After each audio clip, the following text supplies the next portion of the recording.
Alright, so we're gonna start the video from here. It's Saturday morning, 7:30. Load shedding hit at 6, it goes away at 8. So I did like a good hour meditation. Now I'm just gonna walk around for an hour or two. And I really love walking around CBD on the weekends because it's very quiet. Like these are the taxis here, the buses here, these are the taxis.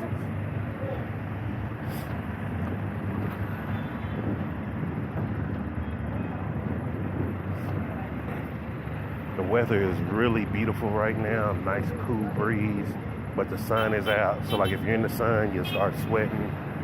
But if you're in the shade, just a real nice breeze. So since I went to the Brazilian Jiu-Jitsu training last week, I haven't been able to work out all this week yet. Well, let me rephrase that. I made a decision not to work out because I didn't want to risk hurting my ribs. And I think I finally figured out what the issue was. And the big issue was, or is, there was just excess mucus buildup that was in the muscle fibers. And sometimes when you do strenuous exercises, it'll actually start moving that mucus around. And when it moves around, it'll start getting out of the muscle fibers. It gets painful, man. So that was that. And I didn't want to take a chance of doing more injury or just messing it up worse, because even doing the jump rope, the skips, all of that was really painful. So sometimes you got to know when to listen to your body, and sometimes you got to know when to push your body. So it's one of the reasons why I've just been walking a little bit more, doing load shedding to still get physically active.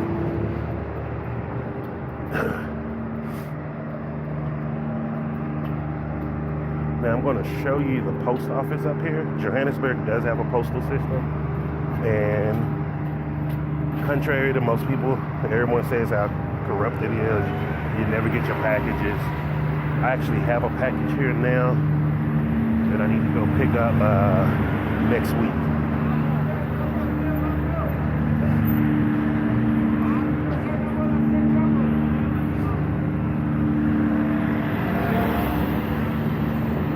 So we're going to walk past that and I'll explain it to you how it works and what you need to do.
So here's the post office here. This is the building.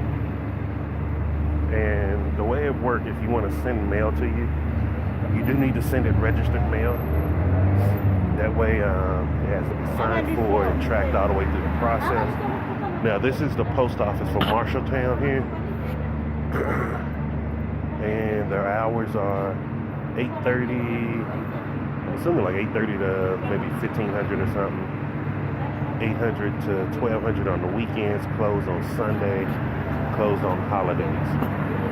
Now, before you just send something registered mail to yourself here in South Africa, you need to have a South African address and you need a South African phone number. Now, the reason being is the post office will send your mail depending on which. They don't send it to your house like the U.S. The way they do it here, you have to come collect your parcel. So they'll send it to the place that's closest to you, whichever state post office. And once you do that, they're going to send you a text message to your cell phone and tell you have 10 days to come collect. And so that's how it works. And then you do have to pay to collect your mail here. So even though the people pay to send it, there will be something for you to pay also.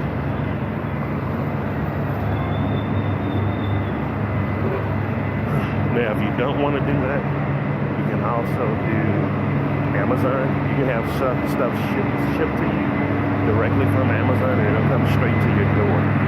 I've done it 3 times now, and each time it has worked out great. It came in less than 2 weeks. I think one time they told me it was going to take 4 weeks, and it came in like a week. And the beautiful thing with the Amazon, you pay all your custom fees and everything up front, so you don't worry about anything.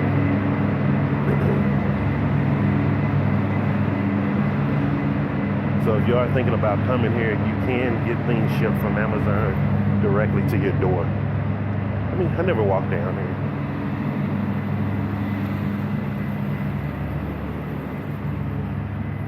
Now, one of the things that's funny about Johannesburg, at least, just about everything is named after British or other white people. Like, you don't see many things named after traditional African leaders or rulers. Yeah, they have stuff named after Mandela, but I mean, like, the true history of the place, like what was it before colonization. I haven't seen any history about that yet.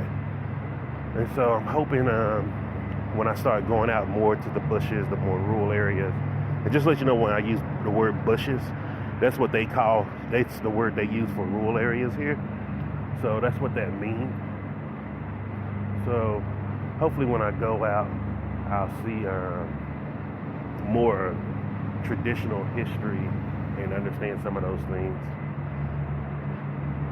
The Hollard Street found is a representation of the largest South African gold nugget ever found.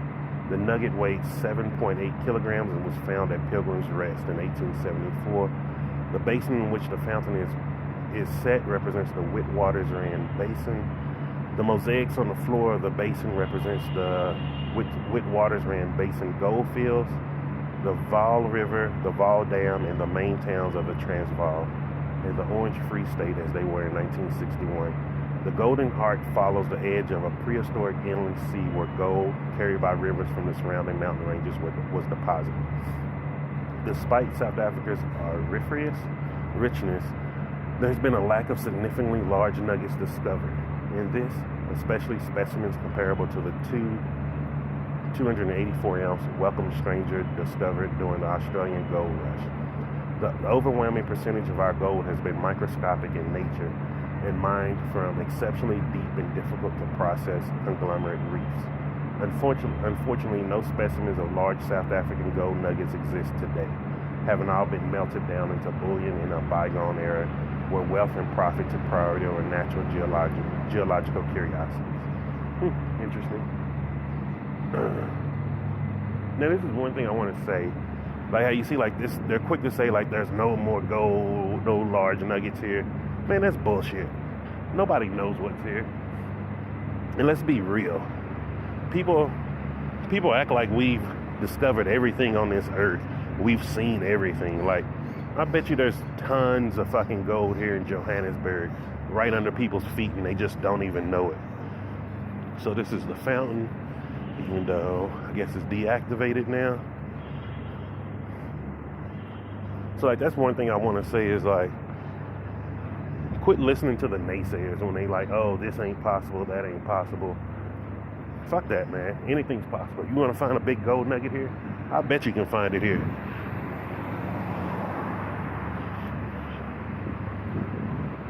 And we have to remember too, most of the gold and silver mining processes, most of that is outdated technology. That's why now China is buying up a lot of gold mines in different countries, especially throughout Africa. because they realize with better technology, just going through the old dump sites of gold mines, that they're finding more than carats of gold within the dump sites. Like, we have to realize, just because people say something isn't possible from the past, that was just from the limited perspective that they have. We live in a different world. We live in a more advanced world if we choose to be more advanced. So you see how peaceful it is down here, man. Like, this is CBD on the weekends, man. It is one of the best places just to walk, chill. Like, just to give you a picture of it, like, this just shows you the street. All the way down there is the Braamfontein area. Really beautiful area. People really sleep on CBD.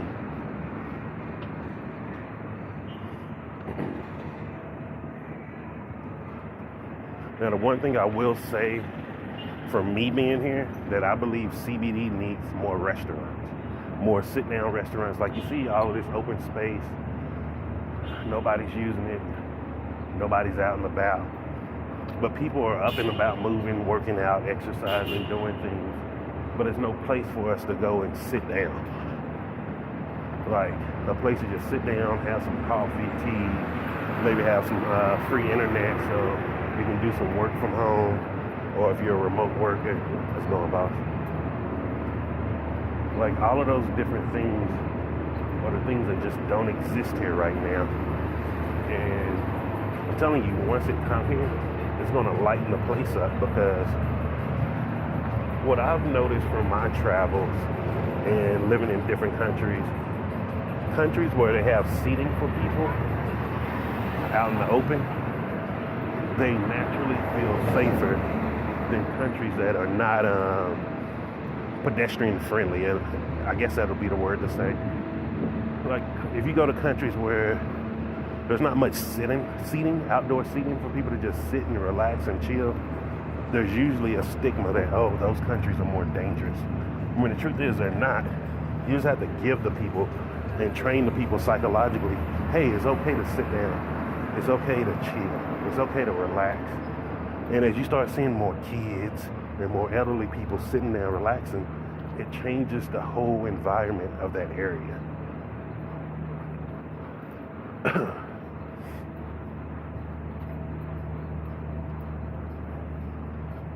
And you know, that's one of the things, once I started really learning, well, not learning, studying, because I'm always learning. When I really started studying psychology, and you know, I stopped studying the books, the Freud, all of this crap. I started studying myself. Like, psychology is the study of your habits as a human. And when you start studying your habits, you start seeing the habits of other people and understanding people better. And that's one of the things that helped me move around and get around the way I do. Let's go over here and look at this building. Is because I'm always studying my habits.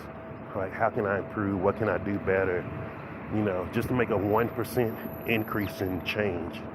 You know, it gives you a drastic different outcome. And people don't talk about that.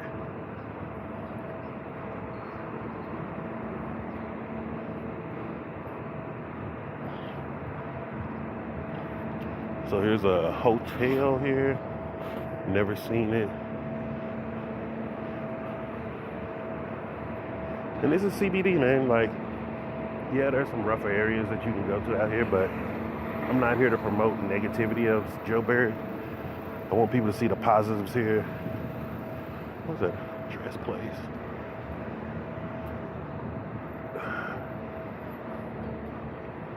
And the biggest thing that makes CBD sketchy looking is it's just a lot of abandoned buildings, man. That's all it is. Like, it's not a lot of riffraff going on around here or nonsense. And the reality is so like now the people you see mainly, most of these people that live here.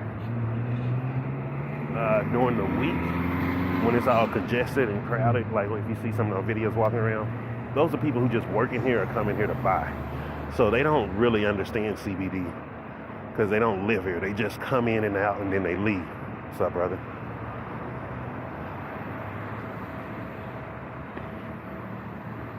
And so that's a different perspective, especially when, if you come here, you're going to hear a lot of people say, oh, don't go to CBD, don't go to Soweto, don't go to this and that.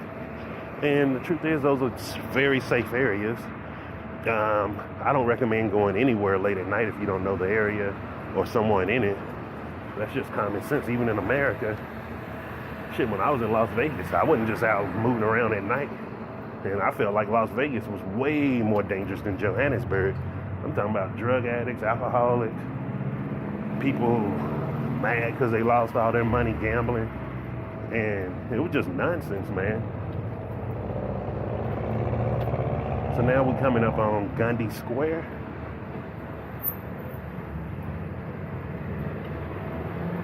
And if you see, like, CBD's big, but it's not, like, outrageous. Like, even if I wanted to walk down the Maboneng, I could walk the Maboneng, no problem.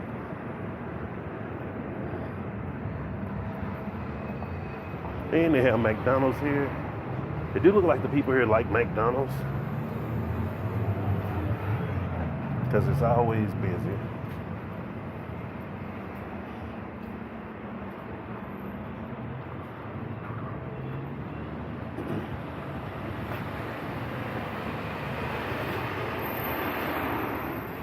Alright, so here we go at Gundy Square.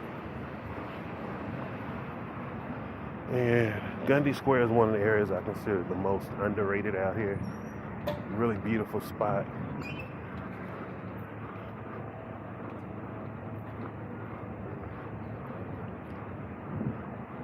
This just shows you how it looks, just to give you a view. You see the buildings, the Transnet building. Here's the buses. I'm going to end up riding one of the buses to show you what it is. I have not been on one yet. I need to figure out how to get I don't know if I need a card or if I pay cash, but I'll figure it out.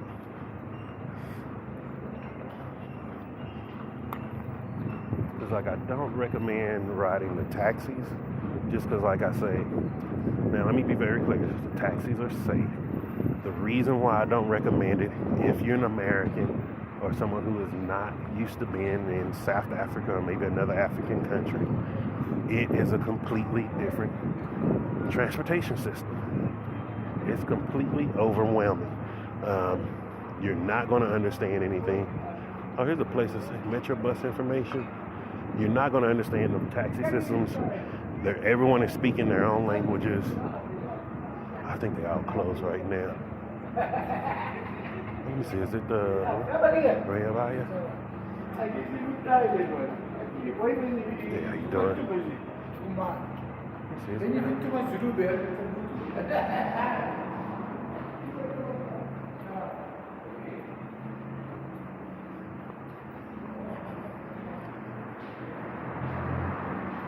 okay, so this might be the place to get a bus card, I guess.